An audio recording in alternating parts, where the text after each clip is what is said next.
महिलेला ब्लॅकमेल करून 7 लाखांची खंडणी उकळल्याप्रकरणी पुणे पोलिसांनी मोठी कारवाई केली आहे। पुण्यातील एका पोलीस उपनिरीक्षकासह तिघांविरोधात गुन्हा दाखल करण्यात आलाय।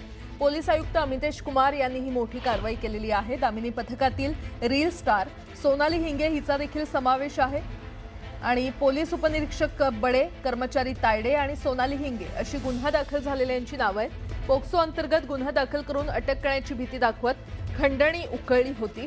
बंड गार्डन पोलीस ठाण्यात या तिघांविरोधात गुन्हा दाखल करण्यात आलाय।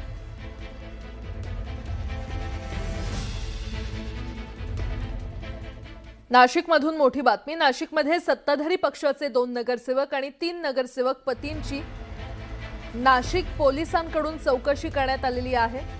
क्राइम युनिट 1 च्या कार्यालयामध्ये ही चौकशी करण्यात आली आहे। सिंहस्थ कुंभमेळ्याच्या कामात अडथळा आणणं, कुंभमेळा काम करणाऱ्या ठेकेदारांच्या कर्मचाऱ्यांना धमकावणं असा हा नगरसेवकांवर आरोप असल्याची सूत्रांची माहिती आहे।